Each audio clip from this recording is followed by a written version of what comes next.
You will reconsider every cruise vacation you have ever planned after hearing what you are about to hear. The only station that offers you authentic horror stories that have been investigated, confirmed, and documented is Midnight Outcry. Welcome back. Tonight, as your host, we're embarking on a journey inside the worst nightmares of the American cruise industry. From ports like Miami, Fort Lauderdale, and New York, more than 15 million Americans board cruise ships each year, entrusting their lives to enormous ships that navigate America's coastal seas and beyond. They experience things that the rest of us will never. Some of them never return to American shores, and they confront risks we hope we never encounter.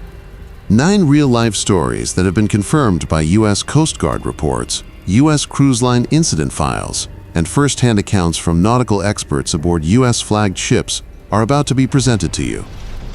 These pastas published on Reddit aren't eerie. These aren't ship bars whispering urban legends. These are actual incidents involving actual Americans. Additionally, some of the criminals are still active on the high seas. The following accounts have been verified by several American sources and cross-referenced with Coast Guard records and official U.S. maritime paperwork. Hit the subscribe button and ring the notification bell before we embark on our adventure into the dark. As Midnight Outcry releases the most terrifying true stories, click like if these stories make you shiver. Story 1. Let's move on to our first story, which will challenge your preconceived notions regarding cruise ship security.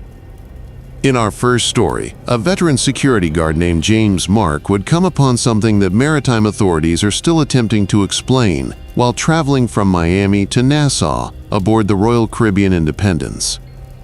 After 8 years as a top security officer, James Mark came across something that would permanently destroy his maritime career. The 34-year-old former Navy petty officer was well known in the U.S. cruise industry for his meticulous demeanor and unwavering composure, which were crucial for the nightly shifts on Royal Caribbean's Independence. James had made the enormous ship, which regularly carried 200 passengers from Miami to Nassau, his second home. He was familiar with every hallway, emergency procedure, and every security threat that might occur on the high seas. However, neither his 8 years of maritime security experience nor his military training had prepared him for what would transpire on the evening of October 15, 2019. It was one of those quiet Caribbean evenings that seasoned crews loved. Calm waters, contented passengers, and the quiet hum of the ship's engines as it heads into the Bahamas in the nighttime. James had just started his security patrol, which he had done thousands of times before, around 2 in the morning. He preferred working the night shift. There would be less inebriated passengers to oversee, calmer hallways to keep an eye on, and the fulfilling feeling of keeping sleeping families safe while they fantasized about their tropical getaway. That night, he took the usual path. Decks 6 through 10 should be inspected for any anomalies, open cabin doors, or disturbances that might need care, starting with the starboard side and working your way to the port side. James had a small flashlight, his master key card, and his security radio with him. The Independence, one of Royal Caribbean's more recent ships, had cutting-edge security cameras and monitoring systems that James had assisted in installing during a dry dock renovation 2 years prior, even though the ship's corridors were always dimly lit at night to prevent upsetting passengers. At precisely 2:47 a.m., he was strolling down the Deck 8 starboard corridor when he noticed something close to cabin 8247. Unusually, the door was a little ajar. It was uncommon for passengers, particularly families with kids, to leave their doors open at night. As was customary, James walked silently up to the cabin.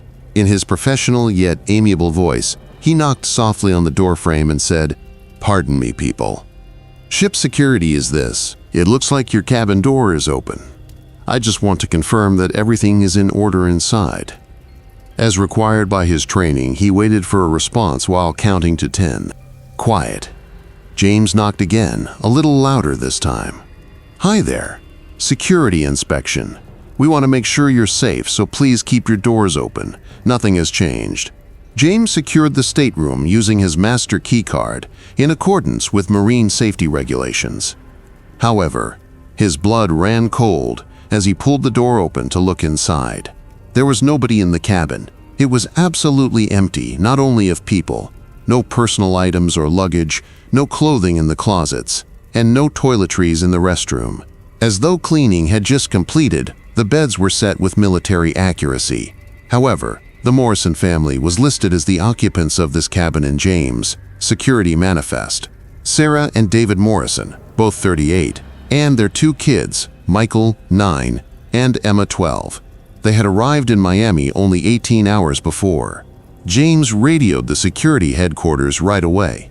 "It's Mark here. Control. Cabin 8247 appears to be completely empty. However, the passenger manifest indicates that the Morrison family is occupying it." Lieutenant Rodriguez, his boss, responded in a matter of seconds. "That's not feasible, Mark. Yesterday, the Morrisons made an appearance. Last night, they were scheduled to eat supper at the specialist restaurant. At 11:43 p.m., they entered the cabin using their key card." James started looking around the cabin more intently, confused but thorough. The balcony was vacant when he checked it. He looked beneath the beds, in the closets, and in the bathroom. There was no indication that this chamber had ever been occupied. Nothing. No fingerprints on the glass surfaces, no hair in the drain. The Morrison family seemed to have vanished from the world. James used his security tablet to take pictures and asked for an instant backup. Lieutenant Rodriguez and Patricia Wells, the night manager, showed up in a matter of minutes. Both surveyed the cabin in increasing confusion. Patricia's tablet displayed the computer records. "This can't happen," she whispered. "Charges from yesterday are still active on the Morrisons' account. They paid for room service at 10:30 p.m., went to the evening performance, and purchased beverages at the pool bar. But take a look at this." She presented the room service log to them. The crew member who brought it was identified as employee number 0000, which was not in their system, even though it indicated a delivery to cabin 8247 at 10:30 p.m. The call that would change everything was made by Lieutenant Rodriguez. "The security footage must be reviewed right away." The three of them made their way to Deck 3's security office, where feeds from more than 300 cameras were shown on several monitors. Rodriguez retrieved the video from the hallway outside cabin 8247, beginning with the ship's departure from Miami. What they observed was illogical. At 11:43 p.m., it was evident from the video that the Morrison family, 2 parents and 2 kids, was making their way down the hallway to their cabin, exactly as shown in the keycard records. A tall, graying-haired man named David Morrison was carrying a tiny rucksack. Blonde and small Sarah Morrison grasped their daughter Emma's hand. Excited about their first ship holiday, young Michael sprinted ahead. They walked over to cabin 8247, tapped their key card, and went inside. The door shut behind them. Rodriguez then accelerated through the night. The family never stepped outside the cabin. The door did not open. Nobody came in or went out. However, the cabin was totally deserted when James had looked into it at 2:47 a.m. Rodriguez rewinded the video and viewed it in slow motion this time. They saw something at that moment that chilled them to the bone. The security camera saw the Morrison family strolling down the same hallway at precisely 3:33 a.m., 14 minutes after James had discovered the vacant cabin. Identical attire, postures, and motions. Michael is jogging ahead, Sarah is holding Emma's hand, and David is carrying his backpack. Using their key card, they went to cabin 8247 and went inside. It was easy to see the timestamp. 3:33 a.m., that's impossible, James said. At 3:33, I was in that hallway. Nobody was there.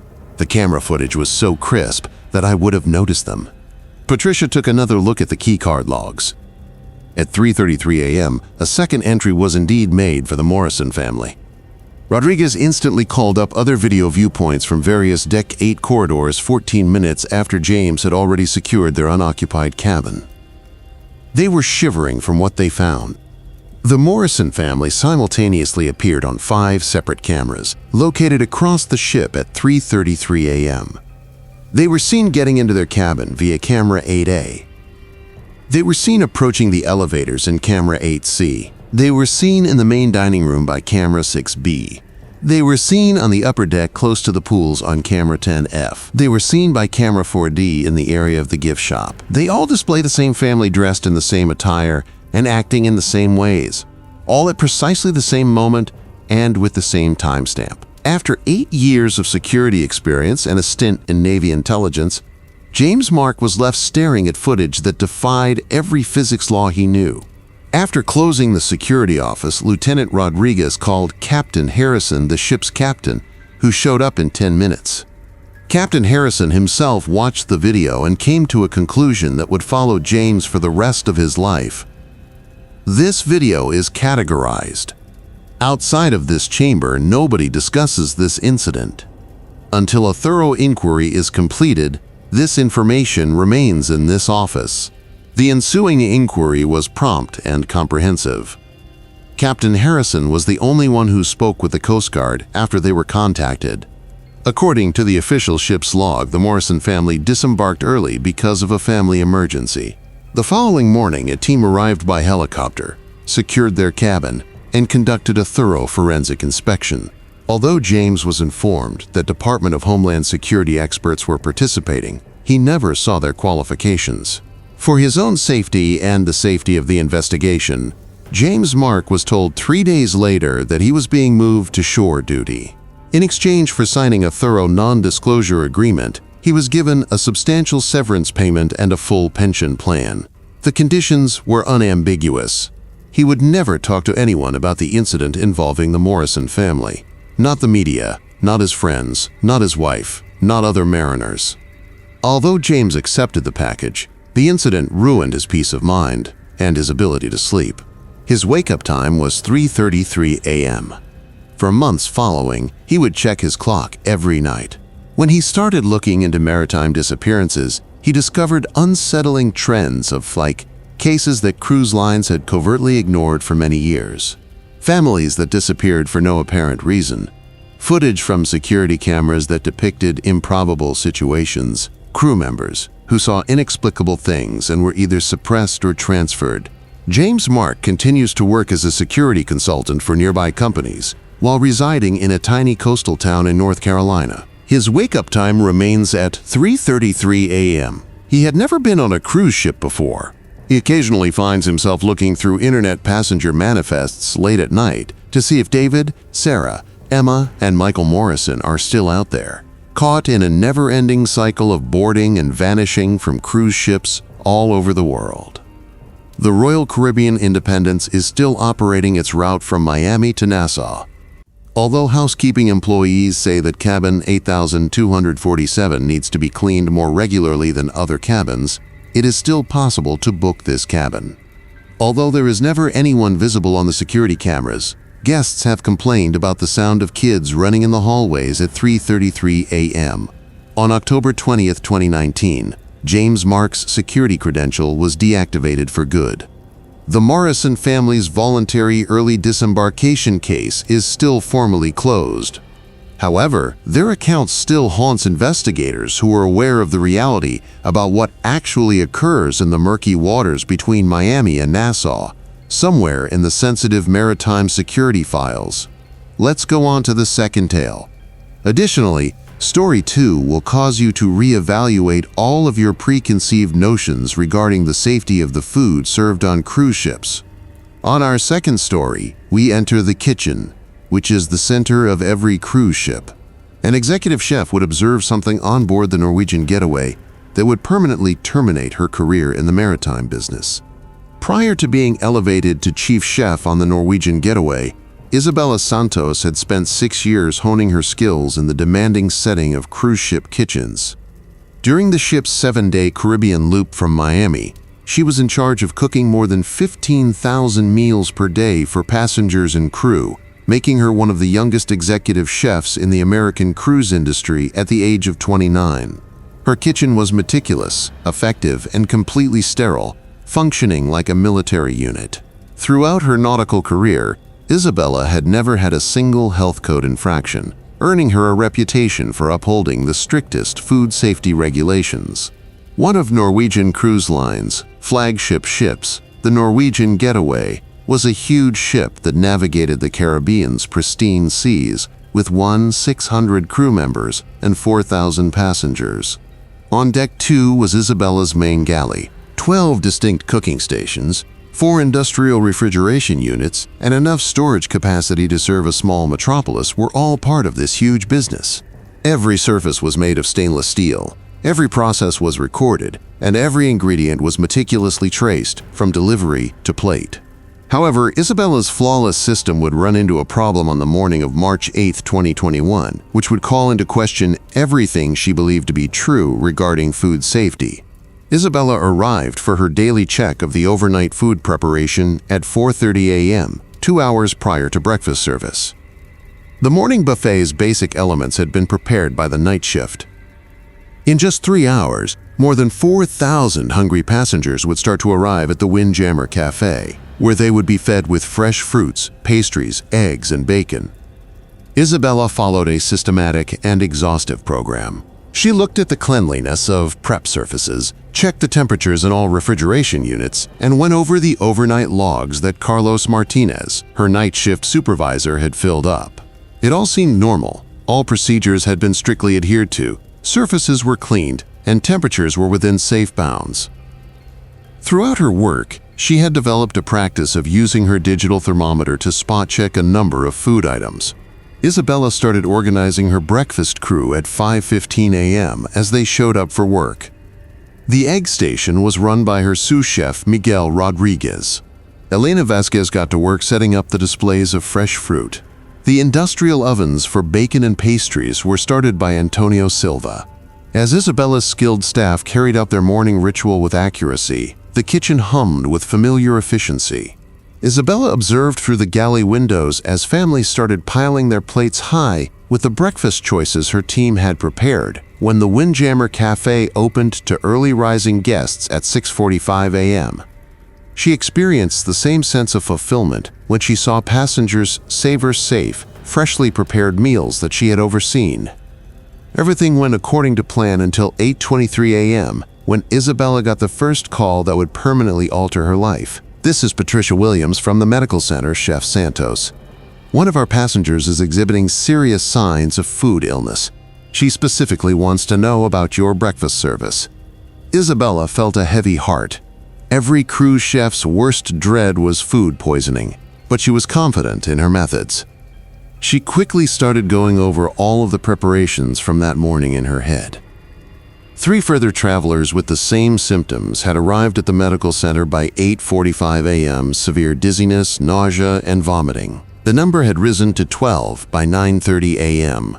More than 50 people were exhibiting symptoms by 10:15 a.m., which Dr. Williams said were unlike anything I've seen in 15 years of cruise ship medicine. Isabella promptly directed that breakfast service be stopped altogether and started collaborating with Dr. Williams to determine the cause of the contamination. Samples were taken from all of the food that was provided that morning: eggs, bacon, fruit, pastries, drinks, and even the boiling water. Everything was submitted for instant testing in the ship's laboratory. Isabella looked over the kitchen surveillance tape to find any potential sources of contamination, but the test results returned at 2:00 p.m. defies reason. No known contaminants, including bacteria, viruses, or toxins, were detected in any of the food samples. The water was pure. The temperatures had been appropriately maintained. The fact that more than 200 passengers were suddenly experiencing the same symptoms of food illness had no scientific explanation. Dr. Williams couldn't understand. "I've tried everything twice, Isabella. Every test we are able to do indicates that your food is fully safe. However, all of these passengers consumed your breakfast service, and they are undoubtedly ill. There is nothing like these symptoms in the medical literature. Many have described similar underwater experiences, and some are having hallucinations in which they speak languages they have never studied." Isabella spent that evening closely examining the kitchen surveillance tape, desperate for answers. 8 high-definition cameras watched the Norwegian Getaways galley, documenting every aspect of meal preparation. During routine checks, Isabella had viewed this film hundreds of times. Now, however, she was looking for any anomaly, any point of contamination that may account for the impossibility of the scenario. She spotted them at that point.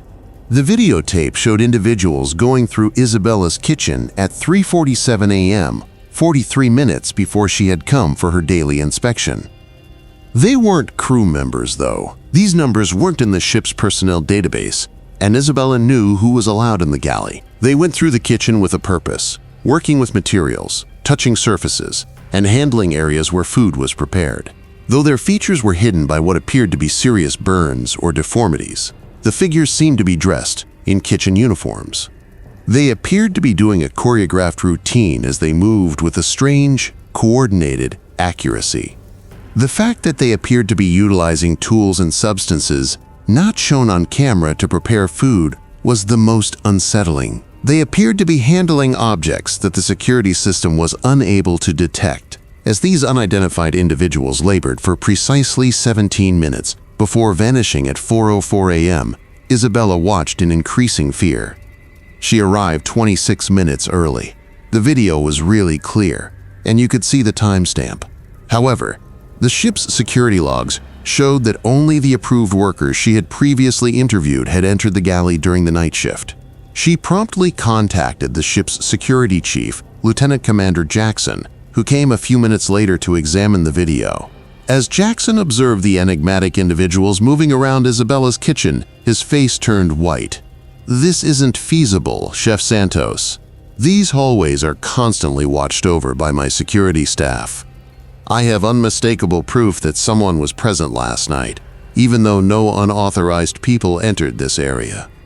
More surveillance footage from the hallways leading to the galley was displayed by Jackson. Multiple cameras watched each entrance, and the video indicated that only Isabella's authorized employees were coming into or going out of the kitchen. However, it was evident from the kitchen cameras that the enigmatic individuals were handling the food that had caused hundreds of people to become seriously ill. The ensuing probe was quick and disastrous for Isabella's professional life. Captain Erik Johansson of the ship promptly called the Coast Guard and Norwegian Cruise Line headquarters. Hours later, a group of investigators came by air, including experts from maritime security and the Centers for Disease Control, whose credentials Isabella was never permitted to view. Isabella was interviewed in depth by the investigators, who concentrated on her security clearance, protocols, and mental health. In order to perform what they called specialized testing, they seized all of the kitchen security footage and closed off the whole galley for 3 days. While the investigation went on, Isabella was temporarily put to work at the crew dining facility. Isabella was summoned to a meeting with Captain Johansson, the main investigator and legal representative for Norwegian Cruise Lines, on the 4th day. The meeting was heartbreaking and short. According to our inquiry, Chef Santos, there was a violation of food safety procedures at the breakfast service on March 8th. As executive chef, you are accountable for this occurrence, even if we are unable to pinpoint the precise source of contamination. Isabella objected, presenting them with her temperature logs, established protocols, and impeccable safety record. She was completely chilled by the investigator's remark, though. Our technical examination of the security footage, Chef Santos, has shown that it contains corrupted data that is not admissible as proof. The video that you think depicts unapproved individuals has been labeled as a computer glitch. The following day, the settlement offer was made. A detailed non-disclosure agreement, a full severance compensation, and good references for future work. The conditions were unambiguous. Isabella refused to talk about the March 8th event with anyone, not even with food safety authorities, the media, or other marine professionals. Norwegian Cruise Line would not dispute any unemployment claims in exchange for her receiving a 6-month pay. Despite her reluctance, Isabella signed the contract, but the experience ruined her career and confidence. She was unable to work in commercial kitchens because she was always doubting every step and flinching at strange noises. Her sleep were plagued by the hallucinations that the passengers reported. She would wake up gasping for air, feeling as though she were underwater. Isabella founded a modest cafe in her hometown of San Antonio, Texas, after 6 months of fruitless job searching. Even there, though, she couldn't stop monitoring the food temps and security cameras.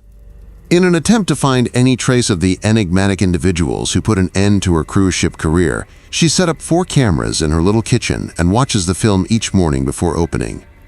Isabella continues to obsessively track news about food safety on cruise ships and has found a troubling trend of similar occurrences around the industry. Outbreaks of food poisoning that cannot be explained and have no known cause. Unrealistic situations in senior chefs abruptly leaving the maritime business after signing non-disclosure agreements are depicted in security tape. With a new executive chef, the Norwegian retreat keeps up its Caribbean heritage. Isabella worked in a freshly refurbished galley that now has more security cameras and modern equipment. Unaware that the kitchen they rely on was once the scene of an incident that maritime officials have labeled an unexplainable equipment breakdown, passengers continue to enjoy the Windjammer Cafe's morning buffet. At 3:47 a.m., Isabella Santos continues to check her watch, keeping in mind the moment when everything changed. She had never been on a cruise ship before. She also occasionally finds herself watching the CCTV tape again late at night in her little cafe kitchen to make sure she's working alone. Let's go on to the third tale. And you'll get chills from this one. Narrative 3. Our third narrative takes us inside the Carnival Vista's engine room, where a head engineer had an experience that is beyond the realm of mechanical explanation. After 15 years of working in cruise ship engine rooms, James Mallister ran into an issue that would force him to retire early at the age of 42. James was in charge of maintaining the enormous diesel engines, generators, and mechanical systems that propelled one of Carnival Cruise Line's biggest ships as chief engineer on board the Carnival Vista. The ship traversed the western Mediterranean with 400 crew members and 4,000 passengers. And the lifeblood that kept them all secure and at ease on the wide seas was James' engine room. Following in the footsteps of his father and grandparents, who had also worked as ship mechanics, James was a third-generation maritime engineer. Prior to joining Carnival's fleet, he had worked on everything from luxury cruise liners to cargo ships, having obtained his credentials at the United States Merchant Marine Academy. His systematic approach and extensive knowledge of marine engineering were acknowledged by his colleagues. James Mallister was the man who could solve any mechanical issues with the Vista. The Carnival Vista was a marvel of technology. Modern propulsion systems and electronic monitoring tools that may identify mechanical issues before they became serious failures were part of its 2016 launch. Massive Wärtsilä diesel engines in the engine room, situated on Deck 1, far below the waterline, produced the 62,000 horsepower required to move the 133 500-ton ship at cruise speed across the Mediterranean. In the vast mechanical areas that most passengers were unaware even existed, James was familiar with every gauge, control system, valve, and pipe. However, on the evening of September 14, 2020, while sailing from Barcelona to Naples on a normal trip, James would learn that some issues were beyond the scope of engineering expertise. The start time was 11:30 p.m. Before the night shift took over engine room operations, James conducted one last inspection. The Vista was moving smoothly over calm waters, and every system was operating as it should, with engine temperatures at ideal levels, fuel usage consistent, and electricity generation stable. James was checking gauges and listening for any strange noises or vibrations that might point to emerging issues as part of his routine end-of-shift inspection. His path led him past the enormous diesel engines in the main engine room via the generator areas, and then to the auxiliary machinery room, where filtration systems, compressors, and pumps hummed mechanically. James first became aware of something strange in the auxiliary machinery room by the port-side water treatment plant. His control panel indicated that one of the seawater intake pumps should have been in standby mode, but it was operating. Following typical troubleshooting techniques that he had carried out thousands of times before, James went to investigate the pump. His blood froze as he heard a noise as he stooped to inspect the control panel of the pump. the distinct creaking sound of metal under strain, followed by a sudden mechanical breakdown. A huge piece of overhead piping broke away from its mounting brackets and crashed down toward James as he looked up. James leaped to the side, but he was pinned against the pump house by the collapsing pipe assembly that caught his left leg. It was instantaneous and agonizing. His leg felt like it was broken in 2 or more places. The knowledge that he was confined in an area where the night shift wouldn't start their rounds for another 45 minutes was more agonizing than the actual pain. The huge metal piping was obstructing James' radio signal when he attempted to call for assistance. He was unable to communicate clearly with the engine room control center, but he could hear static and snippets of discussions from other areas of the ship. He had no means of calling for help and was stranded beneath several hundred pounds of steel pipes. James had an event that will follow him for the rest of his life at that point. He realized that he was no longer alone in the auxiliary machinery room as he lay pinned beneath the pipe assembly, struggling to stay conscious and fending off waves of anguish. A man in engine room coveralls stood close to the water treatment facility, apparent even in the low emergency lights. "Thank God!" exclaimed James. The man didn't answer when I said, "I'm trapped under this pipe. Can you get help?" Rather, he glided toward James in a peculiar way, as though his feet weren't quite touching the deck plates. James could see more of the figure's face as he drew nearer, and what he saw was incomprehensible. The man was James's predecessor, Chief Engineer Thomas Bradley, who had passed just 3 years prior in this identical engine room from a heart attack. James personally oversaw the disposal of Bradley's personal belongings, spoke at his memorial ceremony, and attended his funeral. However, Thomas Bradley was standing there looking just like he had before he passed away, dressed in the same carnival coveralls he had worn during his lifetime. James said Thomas, wondering whether the tension and suffering were giving him hallucinations. However, he was persuaded that this was not a delusion by Bradley's reaction. Bradley's voice sounded like it was coming from inside a steel drum when he said, "James, you're going to be here for a while. Your leg is broken in 3 places, and you're going to go into shock in about 20 minutes. But don't worry, I'll keep you company." James attempted to make sense of what he was going through when the night shift didn't locate him until 3:15 a.m. It hurt.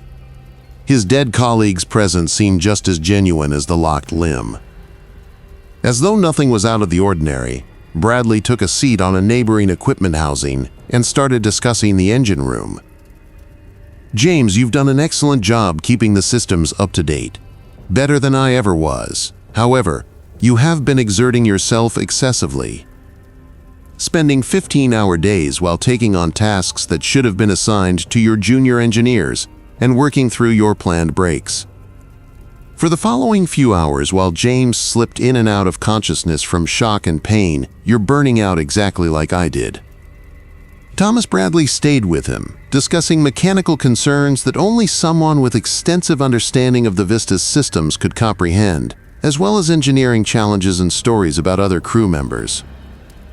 It appeared that Bradley was aware of current additions and alterations made following his passing, information that was impossible for him to obtain. James was caught beneath the pipe assembly when Roberto Silva, the night shift engineer, arrived for his regular check at precisely 3:15 a.m., as Bradley had anticipated. Cutting torches were needed to remove portions of the piping during the 40-minute rescue effort, and a medical team was needed to stabilize James' injuries before he could be removed. James continued to search for Thomas Bradley throughout the rescue effort, but his old co-worker had disappeared. The rescue crew had overheard discussion emanating from the auxiliary machinery room when Roberto inquired as to who James had been speaking to. James found it difficult to describe what he had gone through. Surgeons spent 8 hours fixing James's left leg's numerous fractures after he was evacuated to a hospital in Palma, Mallorca. Insurance adjusters, marine accident investigators, and the Carnival Safety Investigation Team conducted in-depth interviews with him while he was recovering. It was discovered that metal fatigue in the pipe mounting brackets was the mechanical failure that had confined him. This failure ought to have been discovered during regular inspections. However, James had knowledge that he kept from the investigators. He had personally examined those pipe mounting brackets dozens of times in his years of maintaining the Vista systems. Just 6 hours before to the failure, they were in great condition. Instead of developing within hours, the type of metal fatigue that led to the catastrophe should have taken months or years to develop. James' increasing conviction that Thomas Bradley had been real and not a hallucination brought on by suffering and stress was more unsettling. Bradley had named crew members who had joined the ship after his death, had talked about detailed technical specifics regarding recent engine modifications, and had made an impossible-to-achieve prediction about James' rescue time. James returned to the Vista for what Carnival referred to as a fitness for duty evaluation after 6 weeks of recuperation. However, he barely stayed for 4 hours before asking to be released. He sensed Thomas Bradley's presence each time he walked inside the auxiliary machinery room. Strange things started happening in the engine compartments. According to several crew members, gauges that displayed inexplicable readings, tools that moved on their own, and the sound of footsteps in places that had been verified to be vacant. After agreeing to a thorough non-disclosure agreement, James accepted Carnival's lucrative early retirement payout. The official accident report suggested improved safety measures and attributed the pipe breakdown to insufficient inspection practices. No official records ever made reference to James' encounter with Thomas Bradley.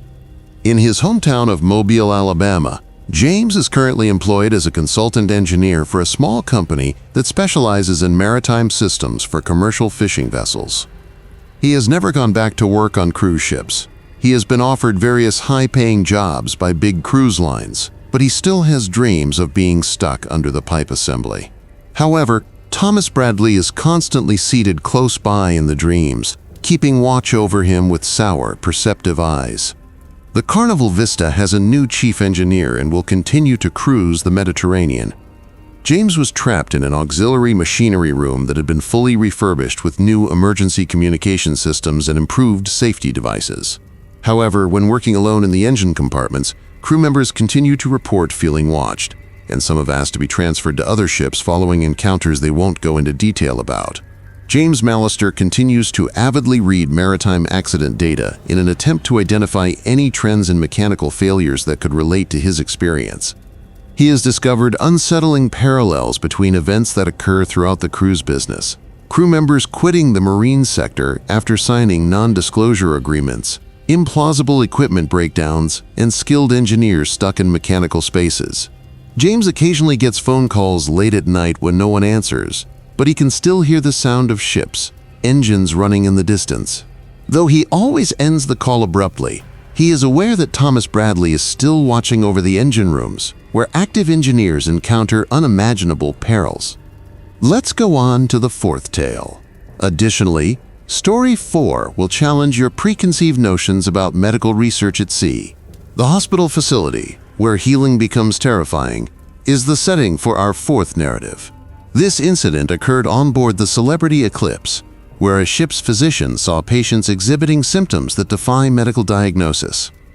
After 7 years as a ship's medical officer, Dr. Lisa came upon a situation that would put what she had learned in medical school to the test. During the Eclipse's 14-day Northern Europe voyage from Southampton to the Norwegian fjords, she was in charge of care for more than 800 passengers and 200 crew members, making her one of the most seasoned physicians on Celebrity Cruises' medical staff at the age of 31. Her medical facility had a fully stocked pharmacy, cutting-edge diagnostic equipment, and even a small surgery suite that could handle the majority of medical crises that can occur during lengthy ocean trips. Prior to entering the maritime medical industry, Dr. Lisa finished her emergency medicine residency and obtained her medical degree from Johns Hopkins University. The special difficulties that cruise ship medicine offered drew her in. While floating hundreds of miles away from the closest hospital, they treated everything from appendicitis and heart attacks to minor injuries and seasickness. Her diagnostic abilities and composure under duress were valued by her coworkers, characteristics that had been useful to her in innumerable maritime medical crises. One of Celebrity's Solstice-class ships, the Eclipse, was an elegant ship that transported guests through some of the most stunning and inaccessible waters on Earth. Easily reachable by passengers on Deck 1, Dr. Lisa's medical center was far enough to preserve the calm environment required for patient care. 6 office rooms, a 12-bed infirmary, and cutting-edge diagnostic tools like X-ray machines, ultrasounds, and a full laboratory for blood work and other tests were all part of the facility. However, on the evening of June 22, 2019, while traveling toward Bergen, Norway over the North Sea, Dr. Lisa would come across patients whose ailments went against every medical theory she had ever studied. At 3:33 a.m., it started when nurse Patricia Morrison, who was covering the medical center's nighttime shift, called her urgently while she was in her rooms. "I need you here right now, Dr. Lisa." Patricia's voice was tight with panic that she could hardly control. "I've never seen the symptoms of one of our patients before, and I believe you should examine her yourself." After 3 years of working with Patricia, Dr. Lisa had never heard her colleague's voice so terrified. She hurriedly got ready and headed to the medical facility, anticipating that she would see a traveler suffering from a heart attack, stroke, or some other severe but curable illness. Instead, she discovered Sandra, a 58-year-old Manchester-born retired teacher, sitting up on an examination table and speaking Norwegian well. This might not have been out of the ordinary, but Sandra was monolingual in English and had never traveled to Norway prior to this cruise, based on her passport information and medical intake form. "I'm Dr. Lisa, Sandra. Could you tell me how you're feeling?" Dr. Lisa stated softly. Sandra turned to face her, her eyes oddly unfocused, and she answered in quick, fluid Norwegian. Although Dr. Lisa didn't speak Norwegian, she was familiar with the language from her experience working with foreign travelers. "Doctor, she's been speaking Norwegian for the last 20 minutes, Patricia said frantically as she drew Dr. Lisa away. Speaking flawless English, she complained of nausea and vertigo when she initially came. She abruptly switched to Norwegian while responding to my queries, and she hasn't used English since. This is where things become pretty weird. She is explaining her in-depth familiarity with Bergen's harbor, including precise dock numbers and shipping times. The examination was started by Dr. Lisa, examining Sandra's brain function, pupil response, and vital signs. It all seemed normal. Her heart rate was constant, her neurological reflexes were appropriate, and her blood pressure was slightly raised, but still within normal norms. However, Sandra was still using Norwegian, and her descriptions were getting more detailed and unsettling. Her anxious husband took a second patient, Michelle, a 34-year-old Dallas accountant, to the hospital center at 3:47 a.m., 14 minutes after Sandra had arrived. Michelle was displaying the same symptoms, fluent conversation in a language she had never mastered, followed by an abrupt onset of sickness and vertigo. Michelle, however, was describing the undersea topography of the North Sea in what sounded like Danish. Dr. Lisa's medical center had 6 patients by 4:15 a.m., all of whom had the same impossibly strange symptoms. During the cruise, they had never interacted before, were from various nations and backgrounds, and ranged in age from 23 to 67. All of them, however, were using languages they had never studied. All of them were detailing their in-depth understanding of maritime history, submerged sites, and naval incidents that had taken place in the North Sea decades or even centuries before. Anthony, a 45-year-old Boston construction worker, was the most unsettling example.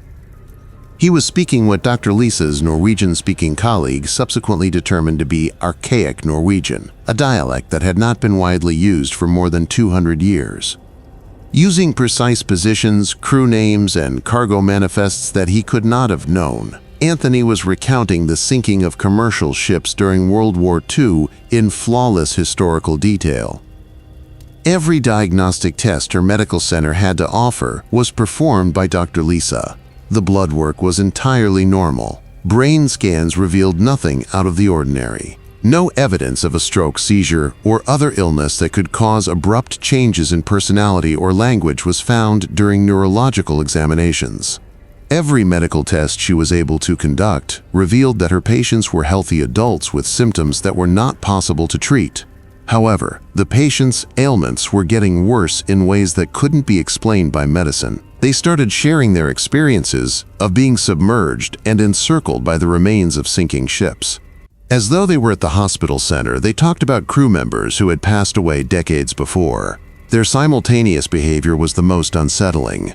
Suddenly, all 6 patients would tilt their heads in the same direction, react to voices that no one else could hear, and accurately describe the same underwater landscapes. Dr. Lisa made the choice that would put an end to her career on cruise ships at 5:30 a.m. She called Captain Robert Morrison and asked that all 6 patients be evacuated by chopper right away. "Captain, 6 of my passengers are exhibiting symptoms that I am unable to identify or address using the resources available on board. They require prompt advanced neurological testing and psychological evaluation." Within minutes, Captain Morrison reached the medical center, clearly frightened by what he saw. With their heads angled at the same angles and speaking in various ancient languages, the 6 patients were sitting in perfect rhythm and obviously responding to the same overheard talks. Each of the 6 patients turned to face the captain as he entered the room, and they all spoke in unison using their own learned languages. But all of them were obviously stating the same thing. They're all saying, "Welcome aboard, Captain," translating for Dr. Lisa's Norwegian colleague. "We had been anticipating your arrival in the deep waters." As soon as possible, Captain Morrison gave the order to steer the ship in the direction of the closest port with helicopter medical evacuation capability. Dawn was the scheduled time for the helicopter evacuation. However, the trip to the evacuation spot took 3 hours. Behavior that contradicted Dr. Lisa's theory of human consciousness was reported. The patients started sketching identical maps of the ocean floor, displaying the locations of shipwrecks with amazing precision. They used specifics from historical documents kept in marine museums to depict the last moments of maritime catastrophes. What was most disturbing was that they seemed to know what each other was thinking. Even though their languages were different, they would finish each other's sentences. Dr. Lisa had never seen any of the specialists on the helicopter medical team, including neurologists and psychiatrists whose credentials she was not permitted to review. Without providing an explanation, the patients were sedated and taken away. Additionally, Dr. Lisa was directed to keep their medical data confidential until a specialist inquiry was conducted. The ensuing investigation was thorough and expeditious. The medical director of Celebrity Cruises, marine safety investigators, and experts, from what she was informed, were worldwide health organizations, conducted in-depth interviews with Dr. Lisa. They concentrated on her mental health, her diagnostic processes, and how she interpreted the patient's symptoms. Acute stress-induced psychosis with xenoglossia characteristics, a condition Dr. Lisa had never seen in medical literature, was diagnosed in 6 of her patients on the 3rd day of the investigation. The experts clarified that the patient's apparent language skills were actually complex confabulation rather than actual linguistic ability, and that they had gone through a shared psychotic episode brought on by the nautical environment. Dr. Lisa objected, demonstrating to the investigators her thorough records of the patient's precise past knowledge and coordinated actions. However, her career was terminated by the lead investigator's reaction. "Dr. Lisa, our data suggests that the stress of treating several psychiatric patients at once may have caused you to suffer from contamination bias, which is the tendency to interpret random vocalizations as significant words. In exchange for signing a thorough non-disclosure agreement, Celebrity Cruises offered Dr. Lisa a move to a shore-based medical practice with full benefits and a sizable severance compensation. She was not allowed to discuss the June 22nd occurrence with maritime health authorities, research organizations, or other medical colleagues due to the conditions." Despite her reluctance to accept the offer, Dr. Lisa has continued to study xenoglossia, marine psychology, and mysterious group psychological phenomena while working at an urgent care clinic in her hometown of Seattle, Washington. She has found unsettling trends in medical literature, instances of passengers on cruise ships acquiring language suddenly, synchronized psychiatric symptoms that medical authorities categorize as unexplainable group hysteria, and shared visions of undersea destinations. With the addition of a new medical officer, the celebrity eclipse maintains its origins in Northern Europe. Additional mental drugs and improved communication technologies for emergency psychological interventions have been installed at the medical facility where Dr. Lisa treated her impossible patients. However, patients continue to occasionally appear at the medical center speaking languages they have never learned, according to team members. Additionally, the Norwegian translators on board the ship have been discreetly schooled on outdated nautical jargon. Dr. Lisa continues to read articles on maritime medicine, frantically looking for cases like this in the hopes of discovering additional medical practitioners who have seen patients with inexplicable illnesses while at sea. She occasionally finds herself investigating marine disasters in the North Sea late at night, wondering if her 3 patients, Sandra, Michelle, and Anthony, are still alive. Describing undersea environments that are inaccessible to contemporary medicine. Now let's go on to our 5th narrative, which will make you want to stay in your cabin forever. We reached the MSC side on our 5th level when a whole deck of passengers disappeared for 4 hours. Furthermore, there is no way to explain what the cruise director found during those lost hours. After 20 years of experience as a cruise director, Captain Robert Anderson came across something that caused him to doubt reality itself. One of the most seasoned entertainment planners in the U.S. cruise business, he was 48 years old and in charge of overseeing guest services and activities on board the MSC Seaside throughout its 7-day Eastern Caribbean journey from Miami. The Seaside was one of MSC's flagship ships, carrying 413 crew members and more than 100 passengers. It was Robert's responsibility to make sure each visitor got the vacation they had paid for. Prior to rising through the ranks of big cruise lines, Robert began his nautical career as a junior entertainment coordinator on smaller ships. He graduated from Florida International University with a degree in hotel management and was certified in crowd control, crisis management, and passenger safety procedures. Whether he was handling seasick passengers, planning massive events, or handling the intricate logistics of entertaining thousands of people over long days at sea, his colleagues recognized his ability to manage any circumstance with skill and grace. With its creative architectural features, including as an outdoor promenade that encircled the ship at Deck 8 and provided guests with breathtaking views of the ocean and outdoor dining options, the MSC Seaside was a marvel of contemporary cruise ship engineering.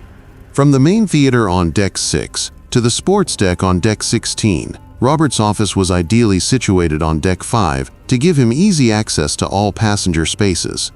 The ship's layout was well thought out, with passenger flow patterns intended to avoid crowding and guarantee easy transitions between dining areas and activities. However, Robert would come across something that contradicted everything he believed he understood about crowd control and passenger management on the evening of August 3, 2021, during what should have been a typical night of entertainment programming. It started when Robert's assistant entertainment planner, Maria Santos, gave him an odd report at 9:47 p.m. during the ship's iconic evening performance in the main theater. "I'm receiving odd reports about the actions on Deck 7, Robert." Through his radio, Maria's voice crackled in apparent bewilderment.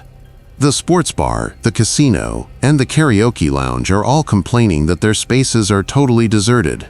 However, our passenger tracking system indicates that more than 200 individuals should be engaged in scheduled activities on Deck 7 at this moment. Robert looked at his passenger management tablet right away, which displayed the locations of planned events in real time, as well as the approximate amount of people who will be there based on check-ins and reservations. 247 persons were now involved in a variety of activities on Deck 7, according to the system. The casino hosts a poker tournament, McBride's Bar hosts a nightly trivia contest, and the Star Lounge hosts a karaoke night. However, according to Maria's assessment, all of these locations were oddly deserted. "Maria, please double-check the locations yourself and get back to me," Robert said. However, he was already heading to Deck 7 to look into the disparity for himself. In his 20 years of managing entertainment on cruise ships, he had never come across a scenario in which hundreds of guests abruptly and mysteriously vanished from planned events. Robert found exactly what Maria had described when he got to Deck 7. All of the entertainment venues were completely empty. The 80-seat Star Lounge was deserted, despite the karaoke stage being equipped with microphones and song lists. There was not a single player at the poker tables in the casino, which were set up for the event with chips and cards ready.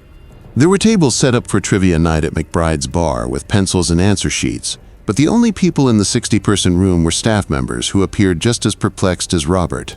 "Where is everyone?" Robert questioned Jennifer Walsh, the manager of the karaoke lounge. "Your reservation system shows 78 people signed up for tonight's karaoke session." Jennifer gazed confusedly at her tablet. "Mr. Anderson, that's what makes it so peculiar. Our house was full around 9:30. People were having a fantastic time, ordering drinks and singing.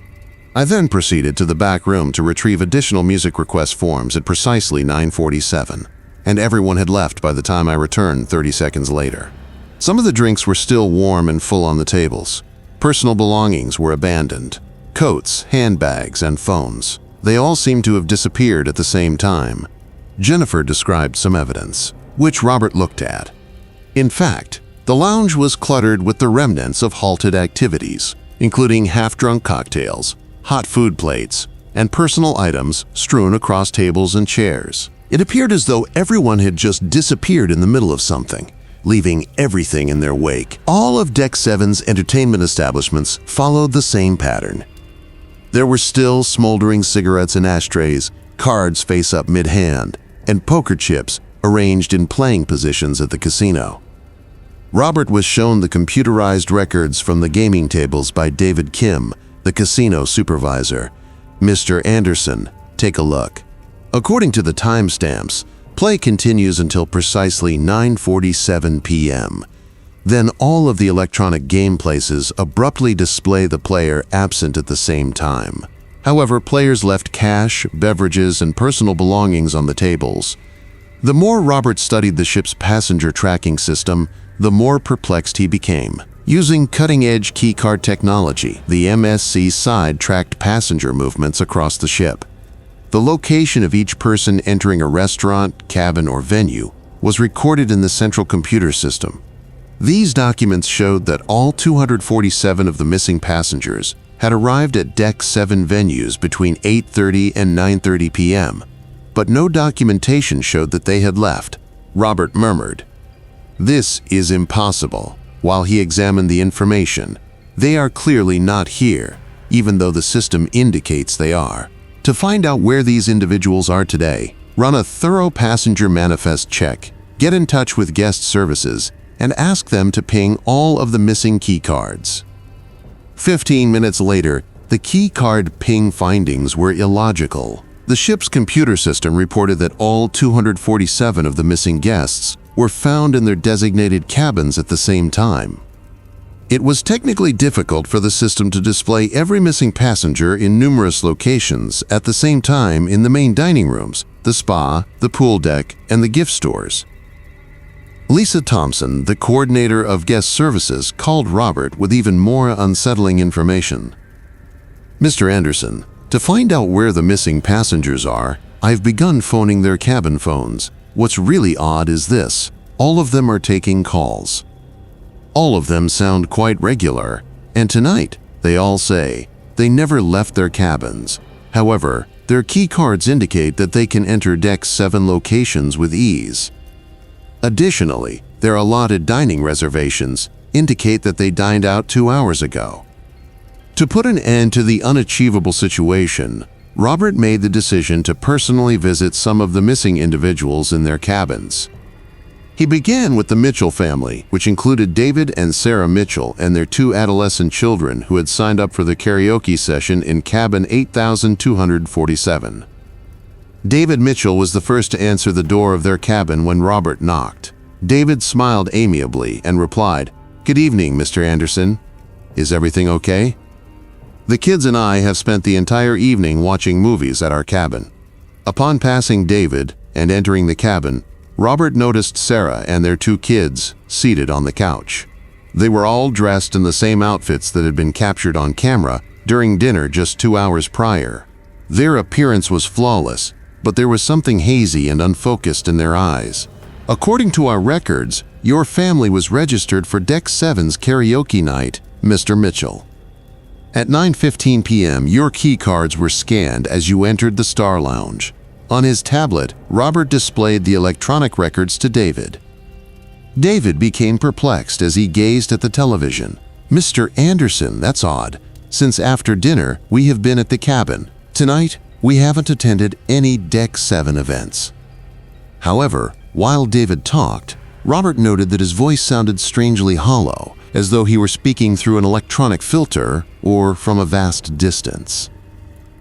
Robert discovered the same situations in 6 additional missing passenger cabins. There were families and people who said they had spent the entire evening in their cabins, but who had obviously been involved in Deck 7 festivities only hours before.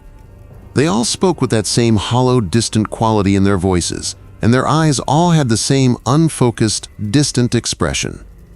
4 hours after the original disappearance, at 1:33 a.m., Robert got a call that made all the difference. Lieutenant Rodriguez said, "This is security, Mr. Anderson. On Deck 7, we have a situation. You must come here right now." Robert discovered all 247 of the missing passengers on Deck 7, exactly where they had been 4 hours before. Sitting in the karaoke room, playing poker in the casino, and taking part in the pub's trivia night.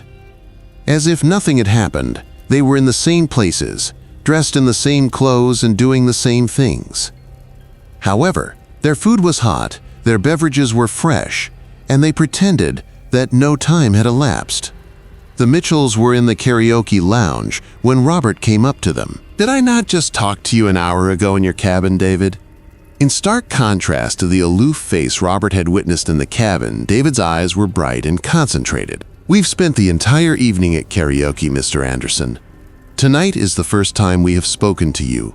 The children are going to perform a duet, and Sarah just completed singing her favorite song. Since our arrival at 9:15, we have remained in this lounge." Robert was never permitted to review the credentials of the Marine Safety Specialists, Ship Security, and MSC corporate headquarters that were involved in the ensuing investigation. The passengers vanished at precisely 9:47 p.m. according to the security footage taken from Deck 7. They were there 1 minute, and then the places were deserted. However, the video also showed them returning in the identical locations as before at precisely 1:33 a.m. The fact that the ship's clocks on Deck 7 had stopped at 9:47 p.m. during the 4 missing hours, while clocks on all other decks had continued to function correctly, was the most unsettling. The Deck 7 clocks started up again at 9:47 p.m. when the passengers returned, resulting in a 4-hour time difference that technical experts said was not feasible with the chronometers that were in use at the time. A detailed non-disclosure agreement and early retirement with full benefits were provided to Robert. He was forbidden by the restrictions to speak to other maritime professionals, passengers, or journalists about the August 3rd event. The official incident report attributed the disparity to concurrent technical issues with the timekeeping and passenger tracking systems. Robert has never gone back to work on cruise ships, but he currently coordinates events for a posh resort in Key Largo, Florida. He still incessantly checks his watch at that precise moment every night and wakes up at 9:47 p.m. if he goes to sleep before then. After investigating similar occurrences around the cruise industry, he discovered unsettling trends of passengers going missing and then reappearing without any recollection of the period they were gone. With a new cruise director, the MSC Seaside continues its Caribbean routes. Entertainment venues on Deck 7 run smoothly, although employees say that all of the clocks there need to be regularly resynchronized with the ship's master chronometer. Despite the fact that they are engaging in activities in places where time itself used to halt for 4 impossible hours, passengers continue to enjoy karaoke, casino games, and quiz evenings. Robert Anderson continues to constantly monitor passenger manifests and has become irrationally afraid of 9:47. Any events that might take place beyond that time are not scheduled by him. Additionally, he occasionally has to call the MSC Seaside's guest services line in the middle of the night to confirm that every passenger is present. On the ship where he lost 4 hours of his life to an incident that maritime authorities maintain never occurred, time is passing normally. Let's go on to the sixth tale. Narrative 6. This will also cause you to doubt the safety protocols you entrust with your life. Our sixth narrative leads us to the lifeboat exercise, which ought to be the safest aspect of any cruise.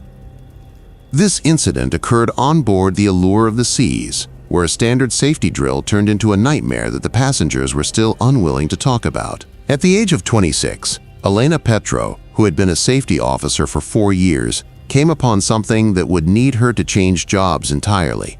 Elena was in charge of leading required lifeboat drills and making sure that all 400 guests could be properly evacuated in the event of an emergency as a qualified maritime safety specialist on Royal Caribbean's Allure of the Seas. Her extensive training at the International Maritime Organization and years of hands-on experience overseeing crowd control during emergency procedures on some of the biggest cruise ships in the world had equipped her with a thorough understanding of maritime safety procedures. Being able to communicate safety protocols to the broad international passenger base that boarded Royal Caribbean's flagship ships was made possible by Elena's fluency in English, Spanish, and Russian. She had over 200 lifeboat drills under her belt, with no safety incidents, and advanced certifications in evacuation techniques, crowd psychology, and marine emergency response. Her co-workers appreciated her painstaking attention to detail and her capacity to maintain passengers' composure and concentration throughout what many found to be the most dull aspect of their cruise holiday.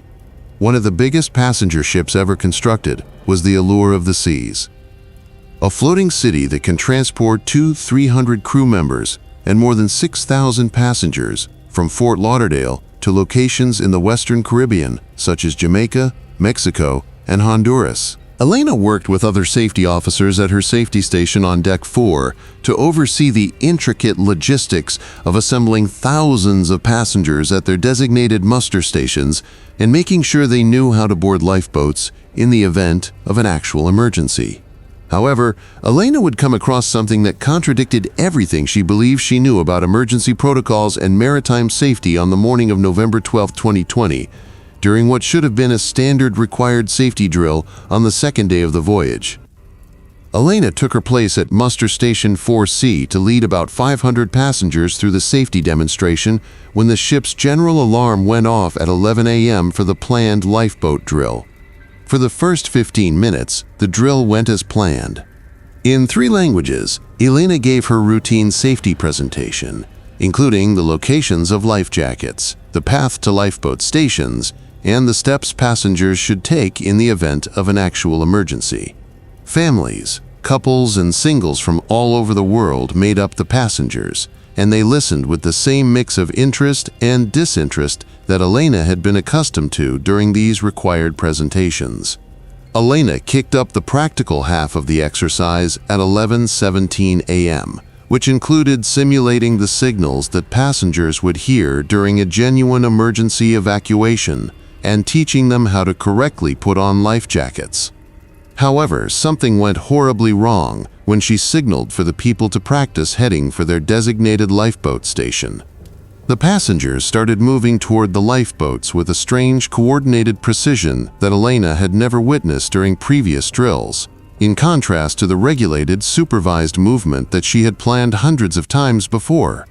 They formed a beautiful line. They were staring straight ahead, moving in unison like though they were obeying some unsaid order that Elena was unable to hear.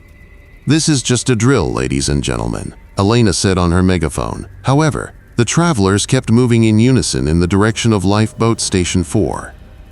"Please, stay composed and do what I say. This is merely an exercise for practice."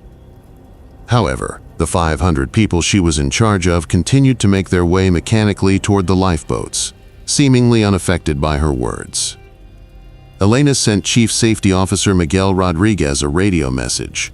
"I have an issue at Muster Station 4C, Miguel. During the evacuation exercise, my passengers are acting strangely and are not obeying drill instructions." Miguel's answer came right away. "At every muster point, Elena, we're witnessing the same thing.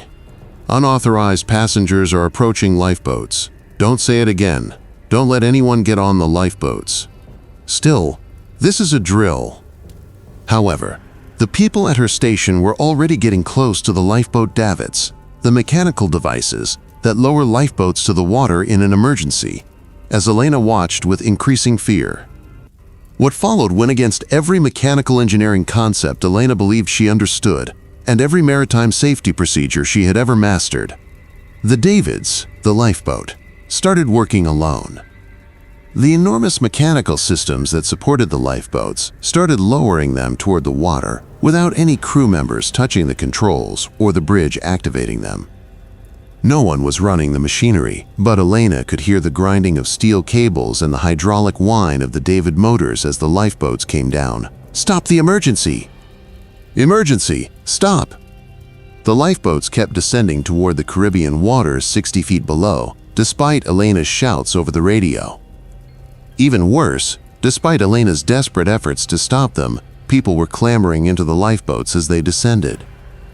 Elena continuously hit the emergency stop button as she hurried toward the lifeboat control station, but the equipment disregarded her directions. There was no one at the controls, but she could see that the control panel displayed all systems in manual override mode. With 500 people on board, the lifeboats continued their descent. And Elena was horrified to learn that if the boats made it to the water, they would be launched automatically, leaving her people stranded in the middle of the ocean with nowhere to go. Elena made a choice that would follow her for the rest of her life at 11:28 a.m., 11 minutes after the illegal lifeboat launch had started. She declared a true emergency over the public address system and set off the ship's general alarm. There's no drill here. Every crew member and passenger reports right away to the emergency stations. We are currently deploying lifeboats without authorization. The ship's bridge immediately responded in a horrifying manner. Elena's radio was filled with the hardly contained terror of Captain James Sullivan. "What's your status, Elena? Although our systems reflect that no lifeboats have been launched, we are displaying 4 lifeboats in the water with people on board. The readings on our instruments are impossible." Elena verified Captain Sullivan's worst suspicions by peering over the rail. In the Caribbean waters below were 4 lifeboats, each with about 125 passengers from its muster station. The ship's monitoring systems, however, indicate that every lifeboat is still firmly secured in its divot. As Elena stared at the proof of a huge safety failure, the electronic safety systems displayed normal conditions. "Captain, I can see that there are 4 lifeboats in the water with about 500 people on board. It looks like the boats are slipping away from the ship. We require search and rescue efforts immediately." As Elena worked with other crew members to try to rescue passengers who, based on the ship's systems, were still safely on board, her training came into play. However, Elena's perception of physical reality was called into question by what she saw over the course of the following 3 hours. The lifeboats that were still attached to the ship looked just like the ones that were floating in the ocean below. Using binoculars to look at the boats in the water, Elena saw what looked to be the same passengers who were also visible on deck going about their regular cruise business. To look at the lifeboats in the water, the ship's helicopter was sent out.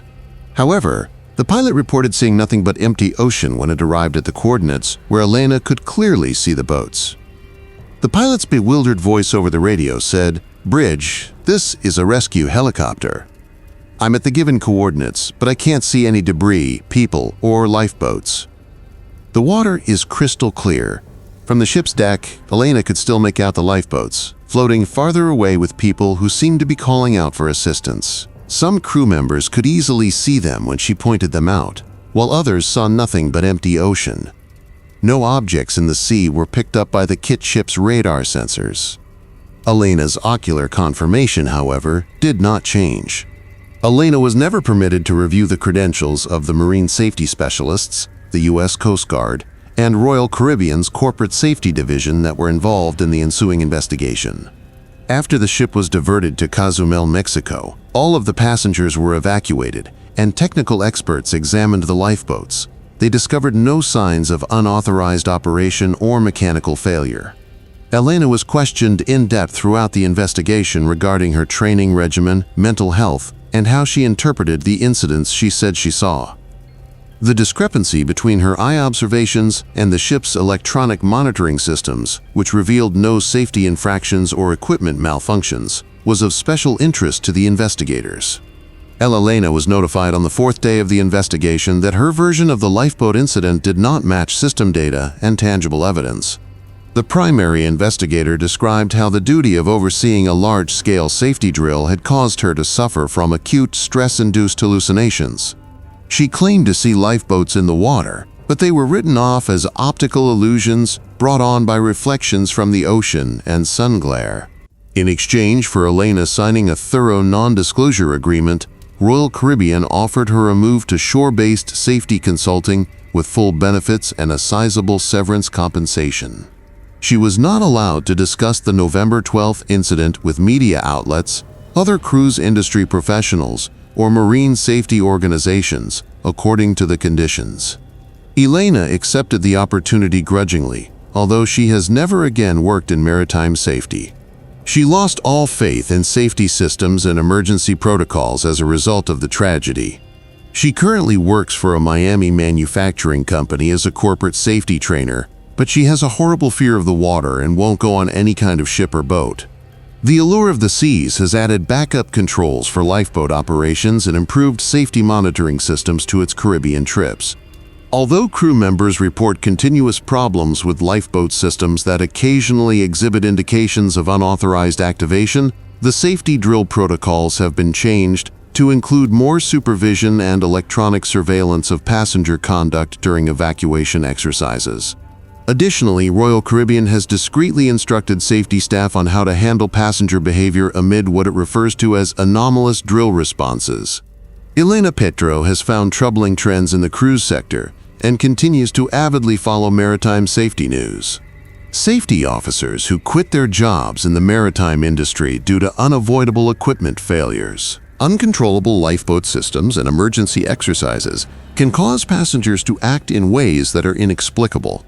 She occasionally stays up late looking at weather reports and ocean current maps for the Caribbean, where she once witnessed 500 people stranded in lifeboats that maritime authorities maintain never existed. Now let's go on to the seventh story. Additionally, this one will cause you to doubt reality itself. The seventh narrative brings us to the Royal Princess's Communications Center, where an officer receives communications from the future alerting him of impending tragedies.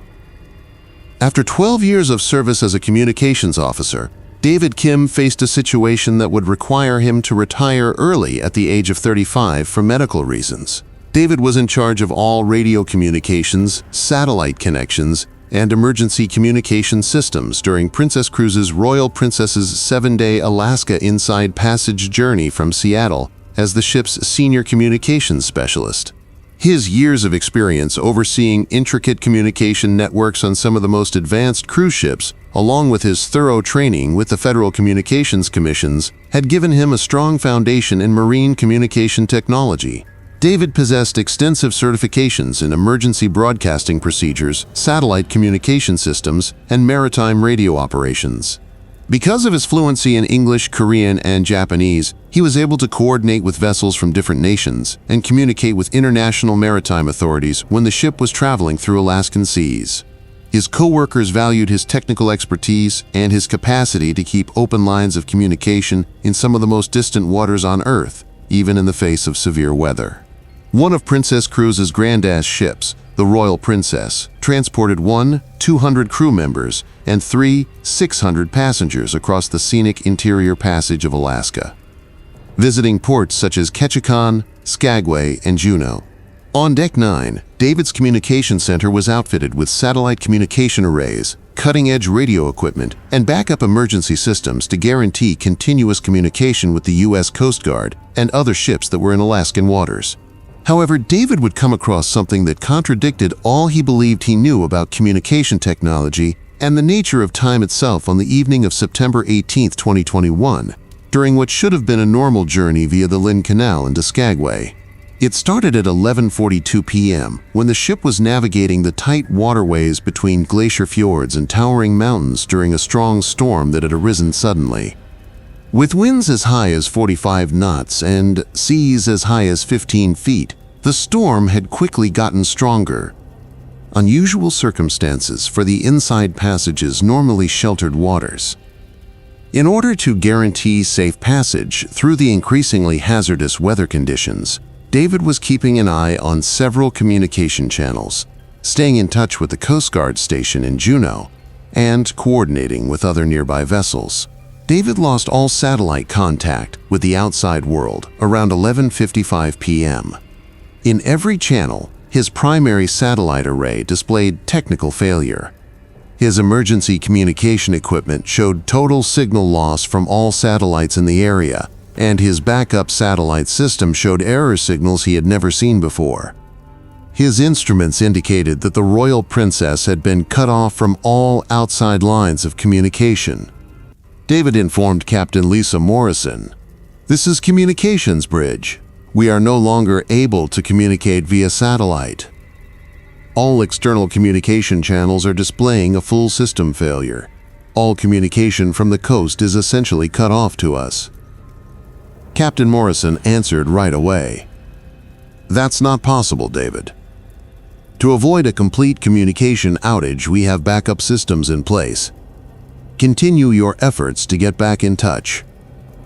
However, something even more unsettling started occurring as David urgently attempted to re-establish contact ties.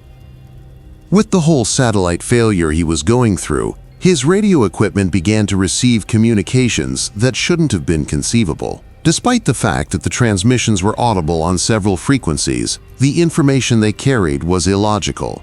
David got a clear radio signal on the emergency frequency at 12:17 a.m. "This is Coast Guard Station Juneau, Royal Princess. Your distress signal about the engine room fire that will happen in 47 minutes is being received by us. Teams of emergency responders are on their way to your location." David called the bridge right away. "We don't have any engine room issues, Captain, but I just got a message from the Coast Guard regarding a fire in the engine room. I never sent the distress signal that they say we did." Captain Morrison's answer betrayed her perplexity. "That doesn't make sense, David. Verify our current status by checking all of our systems." David verified that all systems were functioning normally by doing a thorough ship status check. The Coast Guard dispatches continued to provide extensive information about crisis situations that hadn't happened on the Royal Princess, despite the fact that there were no fires, engine issues, or emergencies of any type. Another transmission was received at 12:34 a.m. "This is Coast Guard Rescue Helicopter 6512 Royal Princess. We have visual proof that there are people in the water at the coordinates you gave us. Search and rescue efforts for the 43 passengers who perished in the lifeboat mishap that happened 18 minutes ago have begun."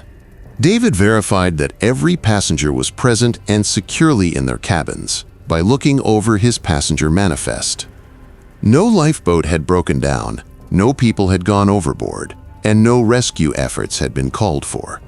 However, it was evident that the Coast Guard was reacting to crises that only existed in their radio communications. At 103 a.m., the most unsettling transmission occurred. "David Kim from your communication center here, Royal Princess. I'm transmitting from the fourth life raft. Following the collision with a submerged iceberg, the ship sank at 12:47 a.m. 340 survivors are aboard lifeboats and are asking for an immediate rescue. To verify that you received this transmission, kindly reply."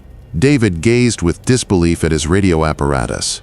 The ship he was on was sinking, and he could hear his own voice making a distress message from a life raft.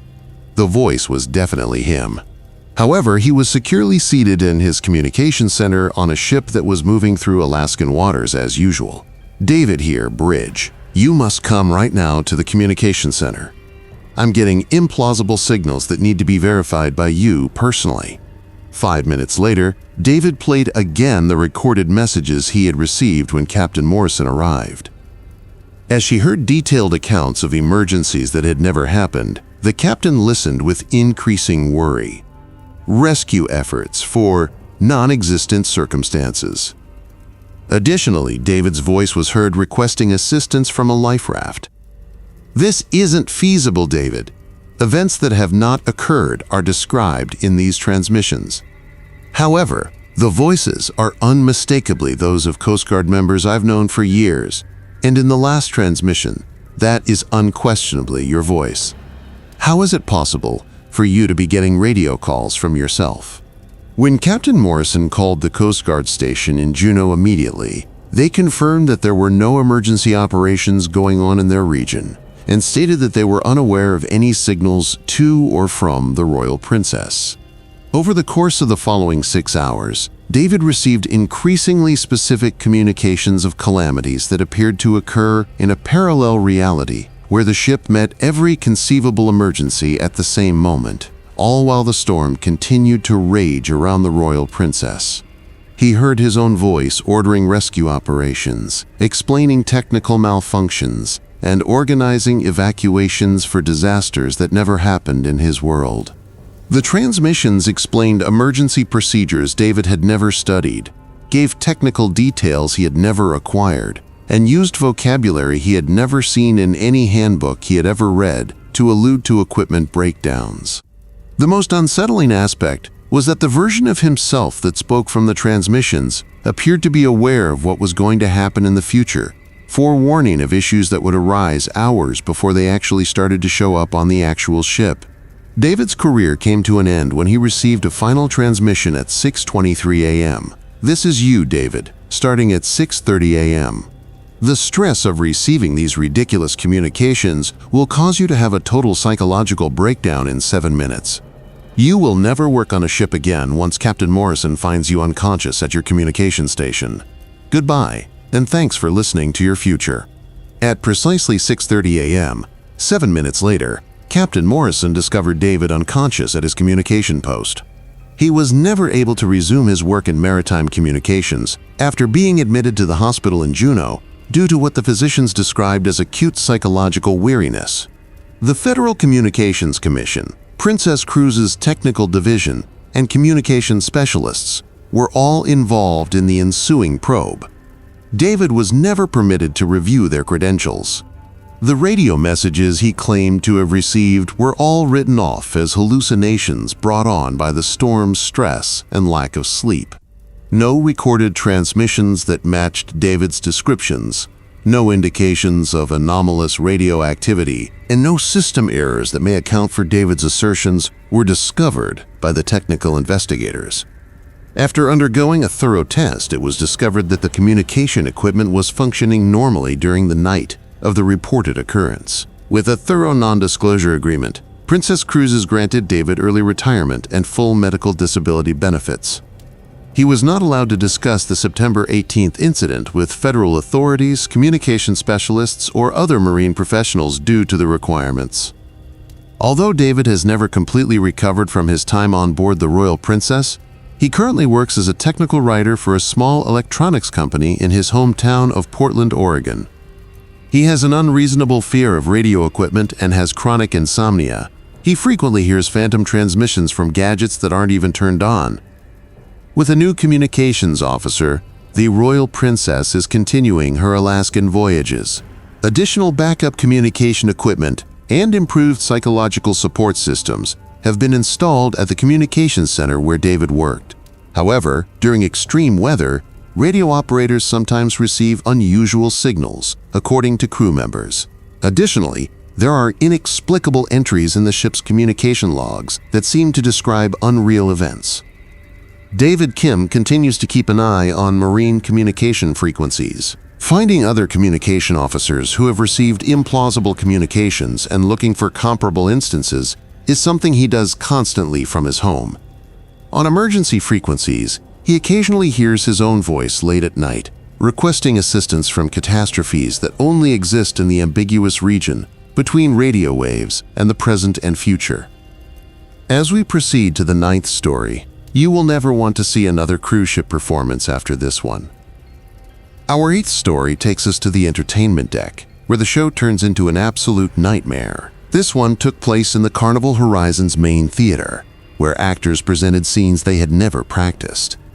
Rebecca had been an entertainment director for 6 years when, at the age of 28, she came across something that would permanently push her out of the cruise business. During the Carnival Cruise Line's Carnival Horizon 7-day Southern Caribbean cruise from Miami, Rebecca served as the senior entertainment coordinator, overseeing and producing all live entertainment, variety shows, and theatrical productions. Her theater arts degree from New York University and years of experience running intricate productions on some of the most rigorous performance schedules in the business had equipped her with a wealth of knowledge about cruise ship entertainment. Rebecca was well known across the Carnival fleet for her inventiveness, organizational prowess, and capacity to oversee the multicultural cast of artists who comprised contemporary cruise ship entertainment groups. Fluent in French, Spanish, and English, she was able to collaborate with singers, dancers, and technical team members from all over the world. In spite of seasickness, technical constraints, and the frequent turnover of cruise ship actors, her co-workers appreciated her ability to manage the particular difficulties of putting on Broadway-caliber productions in the cramped quarters of a ship's theater. Among Carnival's Vista-class ships, the Carnival Horizon transported 400 crew members and 900 passengers over the azure seas of the Southern Caribbean. Visiting ports in Trinidad and Tobago, Grenada, Barbados, Aruba, St. Lucia, St. Vincent and the Grenadines, and St. Kitts and Nevis. Rebecca's main theater, which was housed on decks 3 and 4, was an elegant space with 200 seats, top-notch lighting, and acoustic engineering that could compete with theaters on land.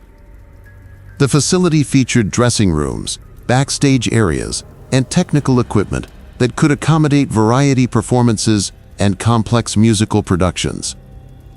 During what should have been a typical performance of Caribbean Dreams, the ship's signature variety show, on the evening of December 5, 2019, Rebecca would come across something that contradicted her preconceived notions about the nature of artistic expression and theatrical performance. Rebecca took her place in the lighting booth of the theater at 8 p.m. to plan the entertainment for the almost 200 people that would be there that evening. Rebecca had already produced the show dozens of times. A 90-minute variety show that includes popular songs and dance numbers with a Caribbean theme, performed by the ship's regular singers, dancers, and specialty acts. 8 international actors who had been collaborating for 6 months were part of the cast and were well-versed in the dialogue, music, and choreography of the play. All 8 performers, dressed in vibrant Caribbean costumes, sang and danced to a medley of calypso and reggae music during the opening piece, Island Paradise, which kicked off the show as usual. Everything went according to the meticulous production schedule Rebecca had made, and she watched from her technical booth as the audience delighted in the well-known performance. At 8:23 p.m., 23 minutes into the performance, however, a problem occurred during the changeover between the third and fourth musical performances. Rather than starting the planned song Tropical Sunrise, the performer abruptly jumped into a dramatic scene that Rebecca had never seen before, executing motions and language that weren't found in any of her previous shows. With an accent Rebecca had never heard her employ, Maria Rodriguez, the lead vocalist who was from Spain, started speaking in flawless English. "We're going to do something spectacular tonight, ladies and gentlemen, something that took place at this theater 3 years ago." In ways not included in any of Rebecca's choreography, the other actors positioned themselves on stage. Rebecca attempted to reach the artists via their wireless headset systems right away, but her calls were unsuccessful. The actors appeared to be doing what another director had told them, but Rebecca was unable to hear or stop them. She watched in increasing bewilderment as her meticulously trained actors started enacting a scene that seemed entirely impromptu, but expertly staged. They started reenacting what seemed to be a dramatic dramatization of a maritime catastrophe. The speech and staging they used to portray passengers and crew members during what appeared to be a ship evacuation were considerably more advanced than anything seen in Rebecca's presentations. The show was interesting and well done, but it showed things that Rebecca was positive had never happened on the Carnival Horizon. Still using the strange accent, Maria Rodriguez spoke directly to the audience. When the emergency evacuation system failed on December 5, 2016, 347 guests died at a performance similar to this one in this exact theater. We'll show you exactly what went wrong so you'll know what to anticipate the next time. Rebecca reviewed the ship's history and her production notes hurriedly. The Carnival Horizon was launched in 2018, despite the fact that December 5, 2016 was precisely 3 years prior. Since the ship didn't even exist in 2016, the artists' allegations of a prior catastrophe were untrue. Nevertheless, they carried on with their unapproved performance with unsettling precision and professionalism. The 8 actors, whose technical expertise surpassed Rebecca's instruction, started to portray an emergency evacuation situation. As a result, qualified marine safety specialists acted out passenger reactions, explained evacuation routes, and showed safety measures. The more genuine and terrifying the act got, the more alarmed the audience watched. At 8:47 p.m., the actors started acting out the deaths of patrons who were stranded in the theater during a crisis. Rebecca recognized that the ship's actual safety systems would not allow for the evacuation breakdowns and safety failures that were portrayed in the elaborate and emotionally impactful staging. Despite this, the actors showed a thorough understanding of the theater's design, emergency exits, and safety features that they shouldn't have had. Rebecca switched off the stage's lighting and sound systems in an attempt to halt the performance. But as though they were being illuminated and amplified by apparatus beyond Rebecca's control, the artists went on without missing a beat. Despite the unlicensed show's increasingly unsettling material, the audience stayed seated, either unable to leave the venue. The performers' use of names to refer to specific audience members, including their cabin numbers, preferred food options, and other information that the entertainment staff would never know, was the most horrifying part. They depicted the deaths of particular passengers who were seated in the audience, enacting their last moments with unsettling realism and passion. Maria Rodriguez said, "Mrs. Jennifer Collins from cabin 6247, pointing to a woman on the 3rd row. When you attempt to access the portside emergency escape, debris from the structural collapse will obstruct the corridor.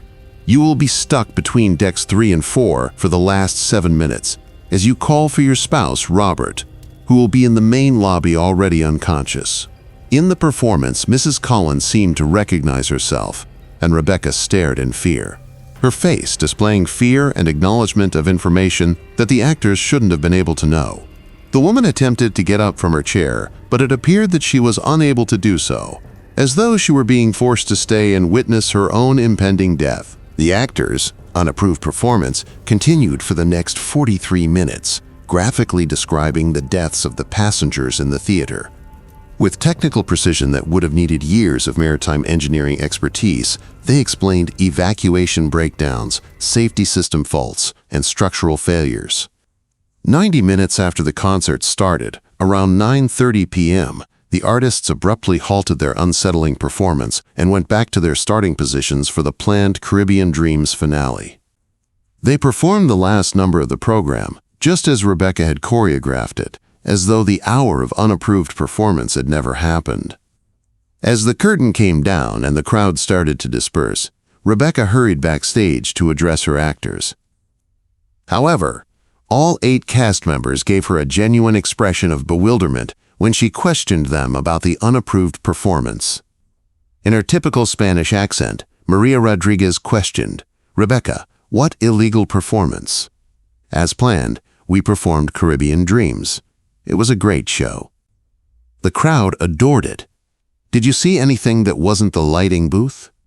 Rebecca went over the video recordings made by the theater's documentation cameras, but they simply featured the regular 90-minute performance of Caribbean Dreams. No unapproved sequences or unsettling material was included. Recorded evidence indicates that the audience had enjoyed a typical evening of cruise ship entertainment, and the performers had performed the show just as planned. In the ensuing investigation, Carnival's entertainment department, maritime safety inspectors, and psychologists whose qualifications Rebecca was never permitted to review were all involved. In-depth interviews were conducted with her regarding her mental health, her relationship with the performers, and her account of occurrences that no one else claimed to have seen. The demands of running intricate entertainment shows were reported to have caused Rebecca to suffer from acute stress-induced hallucinations and false memory syndrome. Her subconscious worries about passenger safety and entertainment duties, the investigators explained, had caused her mind to conjure up complex fake recollections of incidents that had never happened. In exchange for Rebecca signing a thorough non-disclosure agreement, Carnival offered her an early retirement and a transfer to shore-based entertainment consulting with full benefits. She was not allowed to discuss the December 5th incident with other entertainment professionals, media outlets, or maritime officials, according to the rules. Rebecca accepted the offer grudgingly and is currently employed in Orlando, Florida as a corporate event planner. She has never, however, gone back to doing theater. Both her self-perception and her confidence in live performances were ruined by the occurrence. She experiences frequent nightmares of people stuck in cinemas and has become extremely nervous in front of big crowds. The Carnival Horizon has a new entertainment director and is still doing Caribbean trips. Additional psychological support services for entertainment personnel and improved audio-visual recording technology have been installed in the major theater where Rebecca worked. However, crew members say that artists sometimes enter unapproved areas during performances, and theater employees have received a discreet briefing on how to handle what Carnival considers to be performance deviation situations. Rebecca is still obsessed with cruise ship entertainment news and has seen troubling trends in the sector. Audiences who describe seeing performances that weren't formally scheduled, entertainment directors who quit the nautical industry after encountering impossible performance settings, and plays that portray events that never happened. Sometimes late at night, she finds herself looking up cruise ship construction dates, attempting to confirm whether the Carnival Horizon could have been completed in 2016 and whether 347 passengers had perished in a theater that might not have been constructed yet.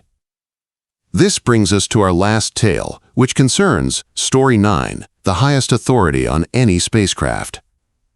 On the Costa Fortuna, our ninth story brings us to the bridge, where a seasoned skipper found out that his ship was heading to the wrong areas. Captain Miguel Santos had been in charge of cruise ships for 25 years when he came into an event that would compel him to retire early at 52. Carrying 470 passengers and 100 crew members from Barcelona via the French Riviera, Italian coast, and Greek islands, Miguel was in charge of successfully navigating one of the most well-traveled cruise routes in the Mediterranean as the master of Costa Cruises' Costa Fortuna.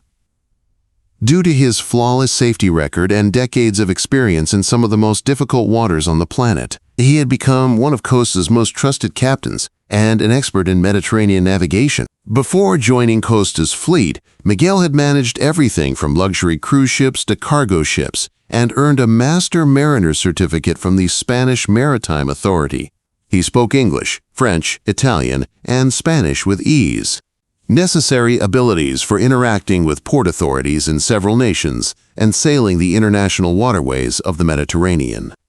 Colleagues admired his abilities to manage the intricate logistics of a floating city via some of the busiest shipping lanes in Europe, and his careful attention to navigation safety. One of Costa's Concordia-class ships, the Costa Fortuna, was an elegant ship outfitted with the most cutting-edge navigational technology the cruise industry has to offer. On Deck 10, Miguel's bridge was equipped with cutting-edge satellite communication devices, radar arrays, electronic chart displays, and GPS systems that ensured accurate navigation over the Mediterranean's convoluted coastlines and busy waterways.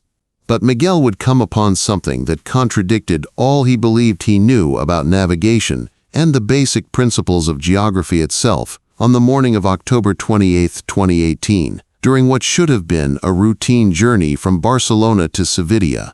The incident started at 6:15 a.m. when Miguel was reviewing the ship's nighttime navigation logs as it traveled toward the Italian shore via calm Mediterranean waters. Miguel's morning routine consisted of confirming the day's navigation plan with his officers, checking the ship's position, and reading weather reports. The Costa Fortuna was traveling steadily toward Civitavecchia, where passengers would disembark for tours of Rome and Vatican City, on a well-traveled path that Miguel had already traveled hundreds of times. However, Miguel found something that was completely illogical when he looked at the ship's GPS position display. The Costa Fortuna was located at coordinates that put the ship in the middle of the African desert, around 200 meters south of Cairo, Egypt, according to the navigation system. The latitude and longitude indicated by the GPS data would place the ship thousands of kilometers from any body of water on solid land. Rodriguez, the navigation officer, please examine our GPS systems right away. Miguel gave his senior navigator instructions. I'm putting us in the Egyptian desert by displaying implausible position measurements. While Miguel cross-referenced their position using radar, a compass, and optical landmarks, Officer Rodriguez started diagnostic operations on all navigation equipment right away.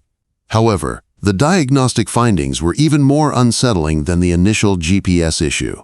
All of the bridge's navigation systems displayed various places that were unattainable for the Costa Fortuna.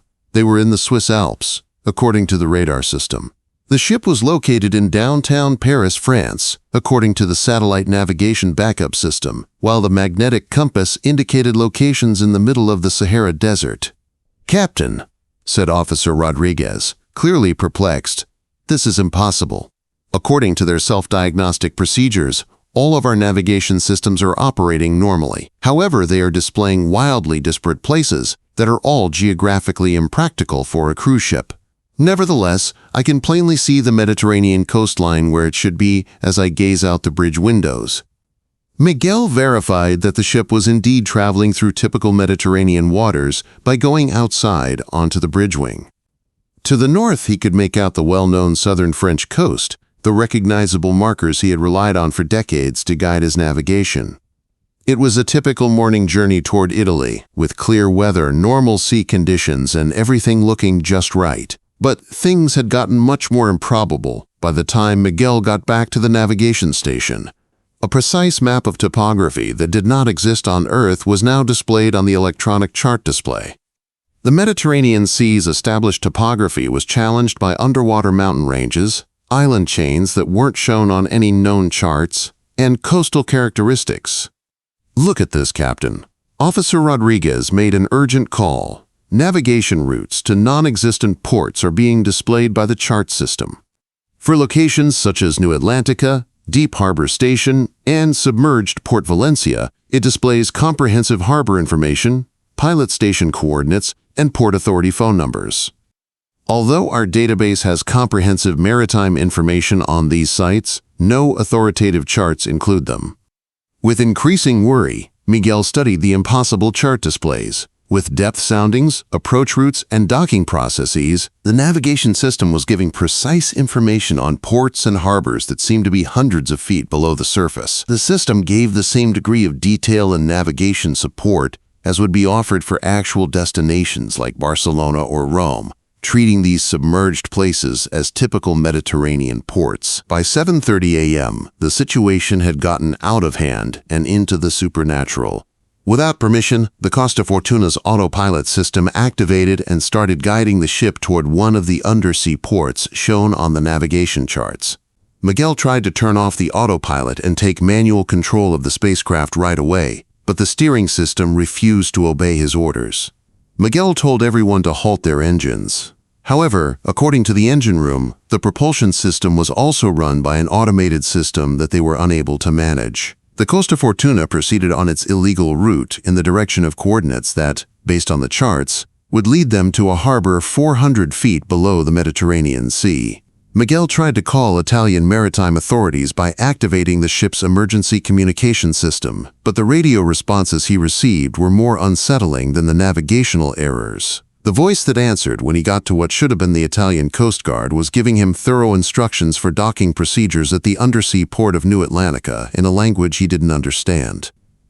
"This is the harbor control for New Atlantica, Costa Fortuna."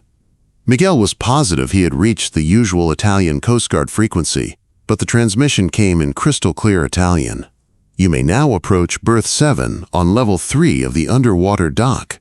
Maintained current heading while submerged to 400 feet.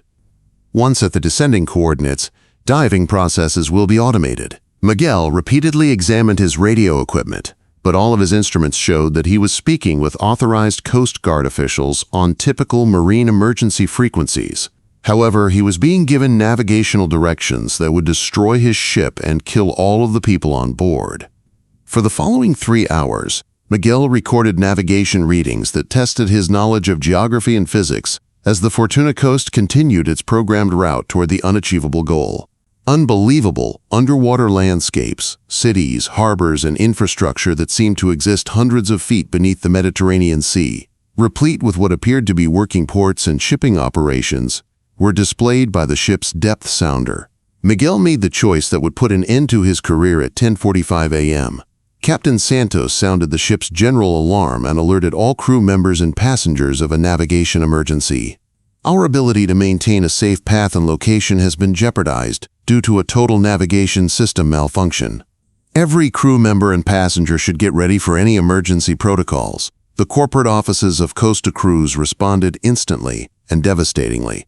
Miguel got a direct message from the company's crisis management staff within minutes, telling him to deactivate the emergency alert and carry on with business as usual. The corporate answer, however, contradicted Miguel's knowledge of marine safety procedures when he described the navigation irregularities and unapproved course alterations. Our satellite tracking indicates that the Costa Fortuna is continuing on its regular path and location in the direction of Civitavecchia, Captain Santos. Standard navigation parameters are displayed by all of our monitoring systems without any anomalies or malfunctions.